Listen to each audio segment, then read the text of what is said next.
Very well. How are you? Amazing, amazing. I'm super excited. I'm going on holidays at the end of today. 2 weeks crossing the Simpson Desert on a dirt bike, which is, Wow. Amazing. yeah, and no internet, which is awesome. But that's not what we're here to talk about. We're here to talk a bit about the rule of 5 1s. So maybe give us a bit of background. What is the rule of 5 1s? Where did it come from?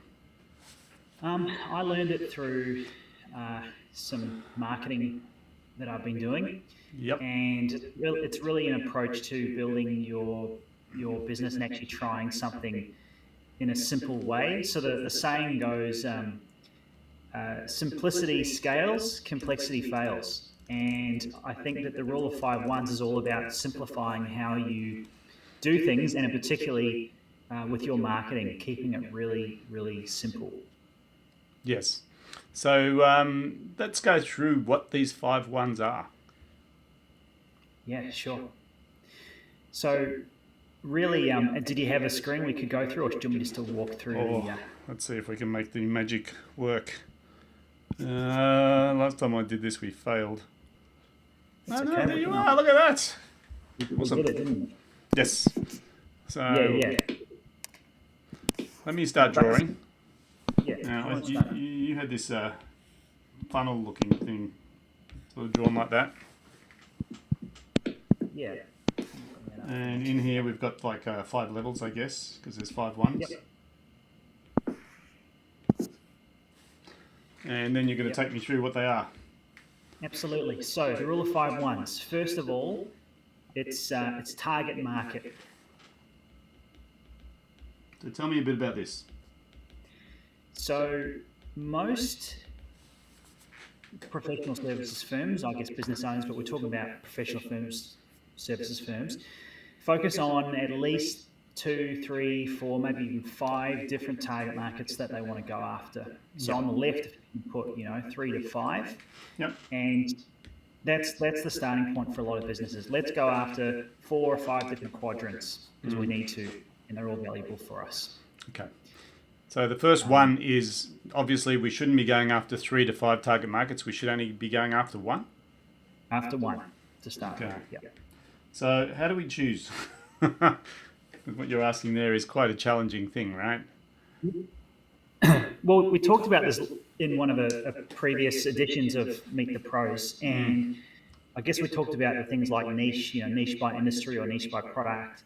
Yep. And really, this is about just choosing from a marketing perspective. So you don't have to flip your whole business and say we're just going to focus on this. But from a marketing point of view, let's be really focused on who's the most profitable, who's the type of client bracket that you want to work with the most, that can pay for your services. And again, it's just purely from a marketing point of view. So maybe decide, just pick one and go and try from a marketing point of view, go after one particular target. Because I think one of my favorite books on this topic is called Essentialism. And one of the things that the book touts about is this idea of you can only really focus on one thing and give it full energy. Anyone who tries to multitask really struggles. And I think a lot of people in business, their target market, it's not that they might have multiple markets, but their market identification is too broad. And just an interesting story on this. We used to think we had a niche in our market when we said we focus on SME, the SME market space. Yeah. And what I didn't realize is when COVID came along, it sort of diluted our market because we did, but we had a prerequisite, which was geographics. And our target market was a 20-kilometre circle drawn around our office. Mm-hmm. And so people who would be interstate or even in the country, it was too far because we would do face-to-face coaching. So we had an implied niche. So our target market was very clear. It was businesses within this circle. But then when we went online, that niching disappeared. So all of a sudden we became vanilla. So I think this idea of target market being one is not only a single dimension. It's not just about deciding that I have a single target market, but it's about keeping clear that it's focused enough to actually get traction. Yeah. That's the point there. Focus enough to get traction, because as we walk you through the 5 different ones, you'll get a sense of why we're starting here. Yep, fantastic. So what's the next one? The next one is solution. Okay, so let's talk a bit about this one. Yeah, so what that really means is, and it could be a product, or it could be a service offering. So what we're saying here is, again, many companies will offer 4, 5, 6, 10 different services or products.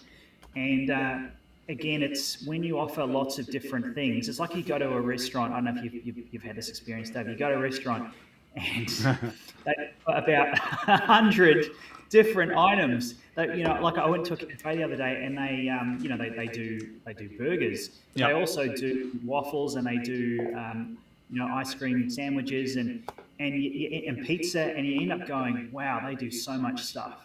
But again, as business owners, it can be tempting to offer lots of different things. And again, last year, a little while, I've offered a few different things, but not really focused on one thing that we do really well. So again, we're testing.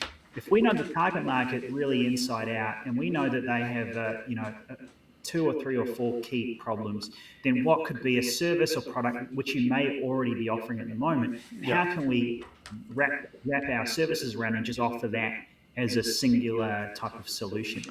Okay, so we've got Shamal on the call with us again today. G'day, Shamal. How you doing? He's got a question. Do you target all segments of the target market?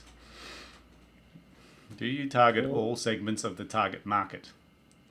That's a very interesting question, because I think what you alluded to before is that a segment of a target market is the target. So when we say all segments of a target market, we're also saying potentially multiple targets. Is that how you would interpret that, Andrew? Yeah, so for example, you mentioned SME before. So you might say SME that has 5 to 50 staff, Yep. Based and in maybe a few different sort of areas. So that could be a professional service. That could be a niche that you decide to go after, as a segment, if you like. So when we say target market, it's just really understanding, how do you want to think about who your best client is at the moment, or the client that you want to work with, and then try and narrow that down as much as you can and test it. So we're just testing really the theory of this at the moment. I'll give you a story on this, because it is an interesting question, right? When we talk about segments, and what comes to mind in my mind is our target market is still in SME, okay? But we've had to narrow down even a bit further and go for the professional services firm. Now, in the professional service firm, there's segments, okay? And so there's sizes, right? So we could say, well, we want to target people with 3 professional services people, or 5 professional services, or 10, and you could say each one of those is a segment. Or what we do is we say the segment is professional services over 3, and then what happens is, as they grow, then our program has a ascension model attached to it. So I think without knowing the specifics of what the definition of segment is for target market, it sort of becomes almost a play on words. But I think the philosophy is, if you try and be everything to everyone, a friend of mine used to call this a jotman, Jotman or something, and it was jack of all trades, master of none. And what you notice is someone who's a jack of all trades, master of none, generally gets less fee for what they do. Yeah. They have less impact in their marketing because they sound vanilla or generic. And so I think the tough thing here is to decide how much you want to carve into a sector. And the truth of the matter is, I think it comes down to how identifiable that target market is, number one, and whether it's viable. Okay. Yeah. Because I can go so niche. And I remember someone came to me one time and they said, I'm in a niche market. I found this product and I bought the company because it's so niche. So I said, what is it? And it was a thing that goes on the column of your windscreen that you can put meters in there. So you can actually put like a speedo and a temperature gauge and all these things. And he goes, no one else makes them. And I said, how much of a market is there for this thing? And he goes, well, I'm not sure, but because I'm the only one that makes them, then therefore it's a niche. Now, one of the dangers with niching too tight is that there's no viable opportunity in that marketplace. So the play here is the question of, is the market big enough? Do they have a problem that you specifically can solve? And can they afford to pay your services? Because if they can't, then the niche might not be a valid niche. Yeah. So it's an interesting question. It's an interesting dilemma. But I think you're right. If I have 2 or 3 different niches, or if I'm general, like anyone who needs my help, what ends up happening is I'm trying to communicate different messages to different people, which means I'm not seen as an expert in that area. So this whole idea of gravitating down or narrowing down to one niche and testing it is challenging on one side, but also rewarding on the other. And we've got a specific example of a professional service firm who did this really well, who's identifiable, in the marketplace, which will kind of make it easier for everyone to understand if you're watching. So yeah, how can you wrap up your different solutions? How can you have one solution? And the next one is the conversion aspect of this. Okay. So when we say conversion, what we really mean is your sales process. Okay. Again, you might think about how you engage from a sales perspective. We talked about this, I believe it was last week, or maybe the week before, and we said that having a really simple sales process can be really effective. This could be simply your triage, one really stellar triage process that you can, on that call, identify if they're the right fit, and you can quickly assess if they're in or if they're out, and sort of move on. So this again, is it just helps simplify. Yeah. Super interesting, right? Because one of the big challenges I find with a lot of people in, especially professional services, is this notion of consultative selling. And what it means for most people is, let me talk to you about your needs and let me create a proposal based on your needs so that I can come back with a catered solution. Now, it sounds amazing and it sounds awesome, but it's the most cost-ineffective way of doing sales. I learned many, many years ago that I don't like writing proposals. I don't like creating bespoke solutions for people because it takes time and it's usually unpaid time. Yes. So what I've learned is you need to put that service into the delivery, the paid service. And so I used to work in IT many, many years ago in telecommunications. And one of the things that used to happen often for us is people would come to us and say, we need a network. Can you sell us one? And we'd say, yeah, we can sell you the network. And we do a free design service. So we would design this network. We would give them all the specs, all of the model numbers and everything as part of our pre-sales, assuming that they would buy from us. What we found they ended up doing was taking our design and then going back to market and finding the cheapest price for the product. And the way we got around this is, rather than creating these designs, because it would cost us time and money to do them, we'd say we have a $1,000 upfront, fully refundable payment for us to do the network design. And if you choose to go with us, it comes off the price. And if you choose to go with someone else, then you've paid for the design. Oh, great. So the good thing about this is the proposal was the same every single sales call. It was one sale. It was like, you either buy the design from us or you don't. Right? And if you do, then we can go into the in-depth design or customization. And I brought that into this business with me. So we've sort of really clarified that we only do our programs one way. Right? And we serve different people in different ways within the program, but the actual conversion, the sale, is done with one sales call and one proposal. So I think there's a lot of validity in being simple in your sales process, but becoming really good at showing value in what you do as well. And just to jump on that too, David, in a similar way, I spend a lot of time writing proposals and custom programs with all these different great things on there. Yep. But this year, in a similar way, we've developed our initial offering and then ongoing programs. And the initial offering is already created, and it's got model and it's got how this works, and it's got the outcomes, etc. Yeah. And I've probably sent 10 of those off, and I haven't had to recreate any one of them. So it's already saved me so much time because I'm so clear on what the value is. And I guess it's in a similar way. Yeah. So what's the value? How can you make it super simple for someone, to actually self-select or for you to say that you're not the right fit? Yeah. Awesome. Let's keep rolling. What's the next one? The next one is traffic. Okay. So tell me a bit about traffic, like you're talking traffic sources, as in where your leads come from? Yeah. So we're definitely not talking about the stop, go, sign outside. We're talking about where do your leads come from. And again, this is now getting more into the tactical side of marketing. Think about, we know that you need different ways to, there's different avenues you can use, but the rule of 5-1 says that really, if you're going to do this, focus on one, have one bet to start with. where's the one place that you think you're going to get the most, return on your marketing investment? Because there's so many different options out there. But if you think that your target market, the one that you've chosen, lives on LinkedIn and you can access them, then let's, just focus on that to start with. Don't play around with, Facebook and SEO and all these other things. Just have one way that you feel you're going to get traffic to you. Yeah. So that's it's an interesting. When you think of a lot like that, it actually takes a bit of the pressure off as a business owner too, because you're not thinking, I've got to design this multifaceted, huge, social media plus emails plus, paid search. Just try one thing, one way to get traffic. So here's a dilemma, okay? Because when I talk to people in business, we talk about having multi-channel marketing. And what you're saying now is we should only have one. To start with. Because what we're trying to do is we're trying to test if this is the right solution. When you have multiple channels, so I'm talking about mainly digital channels. Yes. Then it becomes really hard to measure.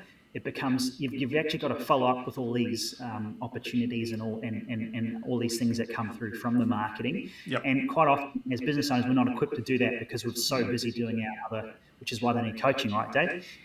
So I guess the idea is you want to test and measure. This is all about testing and measuring and seeing if this target market is the right one for you. Yep. And if there's one traffic, if the traffic source that's going to give you the most return, if you can prove it, then and only then you can go to and put in other channels. There's no use doing 5 things from an online perspective and then seeing what works.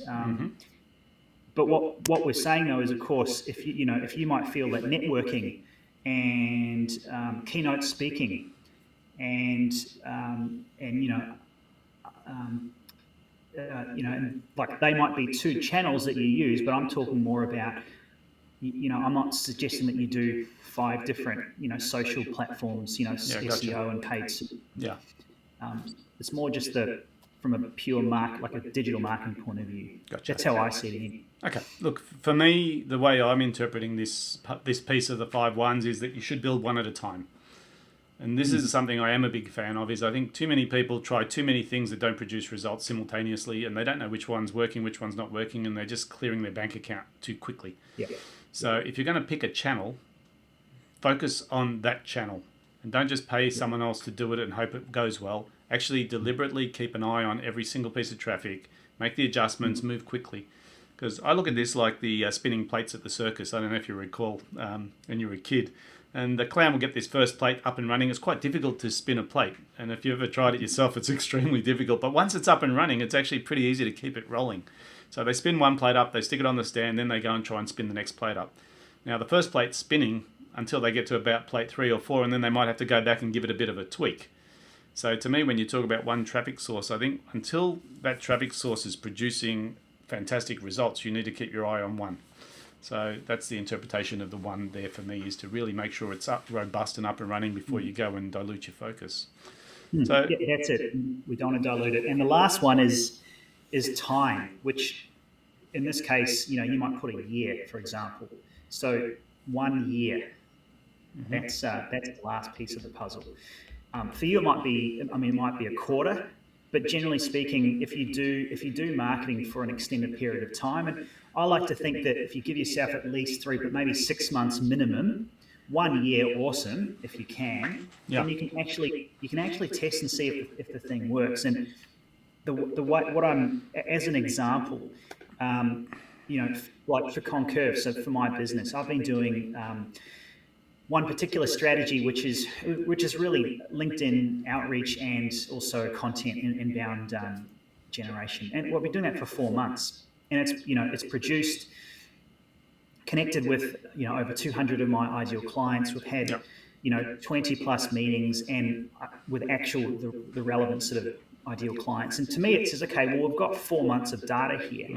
And then if you're able to track things, and you can kind of see on the way you can test and measure. And the example of who we're trying to talk about here is this company called Agency Analytics. Okay. So Agency Analytics, they started off as an SEO company. So they did search engine optimization, and they said, okay, well, we'll do search engine optimization. We'll do some other different web-based marketing tactics. And anyway, so they did that for quite a while, and they realized that, oh, look, it's not really working. So what can they do to be a bit, what can they do to stand out? So what they did was they decided, who do we, target market? Who do we love to serve? We love to serve marketing agencies. So agency owners. So, okay, there's our one target market. Now, from a solution perspective, we're offering all these things. They're a bit diluted. What can we offer? So they focused on using data and specifically around the analytics side of digital marketing. Yeah, right. So they created a solution called Agency Analytics, which is essentially a way to evaluate your analytics of all your social media activity. Their conversion tactic is simply a demo. It's like a half-hour demo call that they have. The traffic is all through Google because they know people are searching for, social media analytics tool. And that they're at the top of the tree. And they did that for at least a year. And this was, I think, maybe early 2010s. Yeah. Anyway, they're the undisputed number one king of analytics from a marketing agency point of view. Interesting.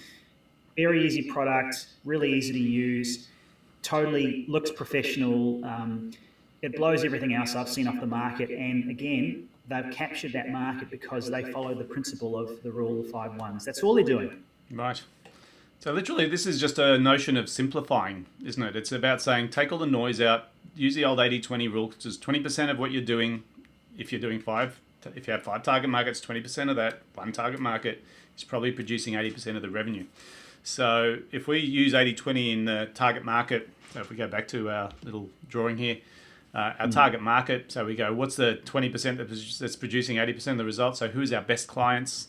Our target solution, so which is the best product? So the most lucrative, the one that actually gets the most traction. What's our best conversion strategy? So which is the one way that we sell that actually produces the best results? Which is our best traffic source? So once again, just focusing on one and saying, well, we've got lots of them, but which is our best one? And then the last one is, how do we encapsulate that and stick with our guns for 1 year? And I think this is quite difficult, isn't it? Because we get distracted. We have bright, shiny objects being thrown at us all the time. And this discipline of saying, well, let's just stick with one, or 5 ones, I should say, is really about saying choose and then cast all your energy into the one bucket. Yeah? Yeah. And I mean, the other thing to mention here, if it sounds overly simple, is we're not saying that you simply choose one thing and just, put a blindfold on and then a year wake up and say, oh, did it work? Like, obviously you've got to test and measure the marketing the whole way through. But, it's all about giving something a go and being really super focused on, as you say, and not giving up in 3 months, just saying, like, it hasn't worked. Well, often in my experience, things start to work, but we don't give them a chance to refine and test and update it and tweak it and then get better results. We just can it, and as you say, move on to the next sort of shiny object. So, the rule of 5 ones has really sort of helped me solidify my thinking when it comes to the way that I run things, and also for clients as well. Like getting them thinking in that mentality, and hopefully, for you watching it, it's also given something different to think about with your. Well, I think simplification. We have it almost etched on the wall here. The word simplify. Because inevitably, nature abhors a vacuum and companies bloat. And we get more and more stuff happening, more and more things happening. And you start looking at it all going, well, it's a bit like a wardrobe. Once it's packed solid, it's hard to buy new clothes, right?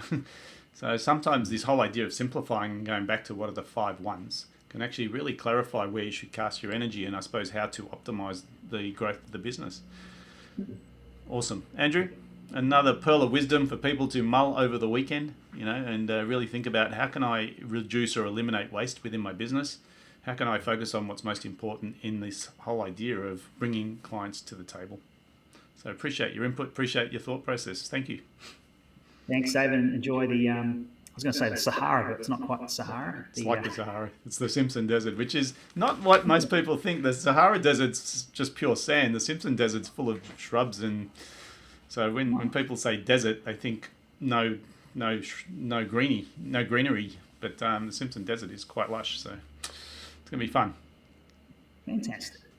All right, Andrew, appreciate your time again. We'll catch up when we get back. Absolutely look forward to it. Thanks, Nat.